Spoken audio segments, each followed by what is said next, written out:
యేసుక్రీస్తు నామములో మీ అందరికీ శుభములు కలుగును గాక. మనం ఆల్రెడీ సమ్మర్లో ప్రవేశం చేశాం. ఎండ తీవ్రత కనపడుతున్నాయి. అది ఎండ అయినా వాన అయినా మిమ్మల్ని దేవుడే కాపాడుతాడు. అలాగా మీరు దేవుని చేత కాపాడబడాలని, భద్రపరచబడాలని మీ కొరకు ప్రార్థన చేయడం జరుగుతున్నాయి. మీరు దేని గురించి చింతిస్తున్నారండి? అసలు మీరు ఏం బాధపడకండి.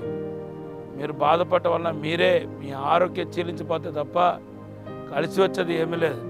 మన మానవులు మనం ఏం చేస్తాం చెప్పండి? దేవుని పాదాల దగ్గర పెట్టి ప్రార్థన చేయడం తప్ప మనము చేసేది ఏమీ లేదు.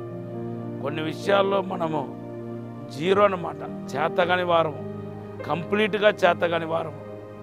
అటువంటి పరిస్థితి మీరు ఏమైనా ఎదుర్కొంటే, నేను కంప్లీట్గా ఈ విషయంలో చేతగాని వాడుగా, చేతగాని దానిగా ఉన్నాను పాస్టర్ గారు అంటే, ఖచ్చితంగా ప్రభు మరి కలవ చేసుకొని మీ జీవితంలో అద్భుత కార్యాన్ని, ఆశీర్వాదాన్ని దేవుడు చేయబోతున్నాడు. ఒక విడుదల రాబోతున్నాయి అంతే. అదే ప్రవచన వాక్కు. మీకు విడుదల అనేది కలగబోతున్నాయి. దేవుని యొక్క విడుదల మీరు చూడబోతున్నారు, బ్రేక్ త్రూ చూడబోతున్నారు. ఆ దినం కోసం మీరు ఎదురు చూడండి. దేవుని బిడ్డలారా, 2 రాజుల క్రింద 2వ అధ్యాయం 10-11 వచనంలో ఏలియా మరి సడన్గా చూస్తుండగా ఒక అగ్నిరథం దిగి వచ్చి సుడిగాలి చేత కొనుగోబడ్డాడని మనం చూస్తున్నాం. అగ్ని, గాలి ఇవి 2 పరిశుద్ధాత్మను చూపిస్తున్నాయి. మనం ఎప్పుడైతే పరిశుద్ధాత్మతో నింపబడతామో, ఆయన అభిషేకం చేత నింపబడతామో, ఎప్పుడైతే పరిశుద్ధాత్మ పూర్ణులుగా మనం ఉంటామో, అప్పుడు దేవుని బిడ్డలారా మనము మరి అసాధారణమైన కార్యాన్ని మనం చూస్తాం. ఒక వ్యక్తి సడన్గా అలా పైకి ఎత్తపడటం చూస్తూ ఉండగా, అలా కళ్ళతో చూస్తుండగా పైకి వెళ్ళటం అనేది నిజంగా ఇది ఒక అసాధారణమైన కార్యం కిందనే మనం చూడాలి. సో మీ జీవితంలో కూడా ఒక అసాధారణమైన కార్యం ఈరోజు జరగబోతున్నాయి.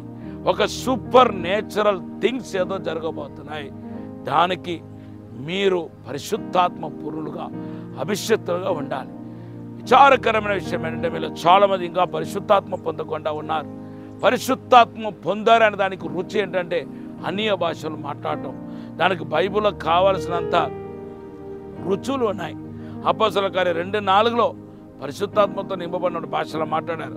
అలాగే అపోస్తల కార్యం 10:44-46 వచనాల్లో కొర్నేలి ఇంట్లో పరిశుద్ధాత్మ దిగి వచ్చినప్పుడు అందరూ భాషలో మాట్లాడారు. అలాగే అపోస్తల కార్యం 19వ అధ్యాయం 5-6 వచనాలు చదివితే ఎఫెసీ సంఘం పరిశుద్ధాత్మతో నింపబడినప్పుడు భాషలో మాట్లాడారు. ఈరోజు మీరు పరిశుద్ధాత్మతో నింపబడే ఈ భాషలో మాట్లాడే అనుభవం ఉందా లేదా అనే విషయాన్ని ఆత్మ పరిశీలన చేసుకోండి. పరిశుద్ధాత్మ ఒక వ్యక్తిలోనికి రావడానికి మొదటిగా చేయాల్సిందని తెలుసా అండి? అపోస్తల కార్యం 2వ అధ్యాయం 38వ వచనంలో చూస్తే మారు మనస్సు పొందాలి. అవును, మనం కడగబడిన పాత్రను పాలు పోస్తాం. కడగబడిన పాత్రలో పాలు పోస్తే పాలు ఇరిగిపోతాయి. దేవుని బిడ్డలారా, ఎవడి హృదయం అయితే కడగబడి ఉందో ఆయన హృదయంలోనే పరిశుద్ధాత్మ కుమరింపు అనేది జరుగుతాయి. నెంబర్ 2, అపోస్తల కార్యం 1:14 వచనం చదివితే ఎవరైతే ప్రార్థనలు కనిపెట్టారో వాళ్ళ మీదకు పరిశుద్ధాత్మ దేవుడు దిగి వచ్చాడు. మీరు ప్రార్థన చేయాలి.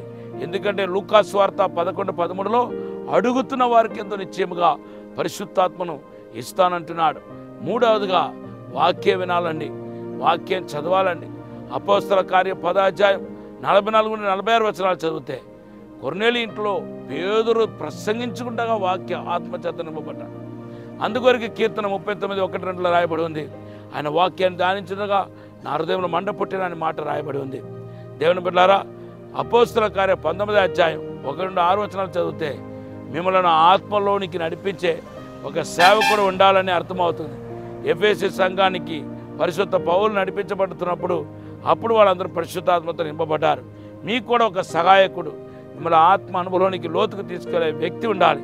అప్పుడు మీరు పరిశుద్ధాత్మతో నింపబడగలుగుతారు. ఈరోజు మీరు అందరూ పరిశుద్ధాత్మతో నింపబడాలనేది దేవుడి యొక్క ఉద్దేశం. ఒక చిన్న ప్రార్థన చేస్తాను. పరిశుద్ధము నమ్మకమైన పరలోక తండ్రి, నీకు వందనాలు, స్తోత్రాలు ప్రభా. అయ్యా, ఎవరైతే పరిశుద్ధాత్మతో నింపబడాలని ఆశపడుతున్నారో వాళ్ళందరూ పరిశుద్ధాత్మతో నింపండి ప్రభా. మమ్మల్ని మొదటిగా కడిగి పరిశుద్ధపరిచి అయ్యా ఆత్మతో నింపమని అడుగుతున్నాను. నీ ప్రసన్నముతో నింపమని అడుగుతున్నాను. పరలోక వెలుగు చెత్త నింపమని అభిషేకించమని, తోడుగా నీడగా ఉండి సాయం చేయమని యేసు నామములో అడిగి వేడుకుంటున్నాము తండ్రి. ప్రతి ఒక్కరు ఆత్మతో నింపబడదురు గాక, అభిషేకించబడదురు గాక. యేసు నామములో, యేసు నామములో, యేసు నామములో, యేసు నామములో, యేసు నామములో, యేసు నామములో, యేసు నామములో నింపబడదురు గాక. ఇప్పుడే తాకండి ప్రభు. యేసు నామములో అడిగి వేడుకుంటున్నాము తండ్రి. ఆమేన్. యెషయా గ్రంథం 44:3 మీకు వాగ్దానం. ఆ వాగ్దానం బట్టి ప్రార్థన చేయండి. God bless you.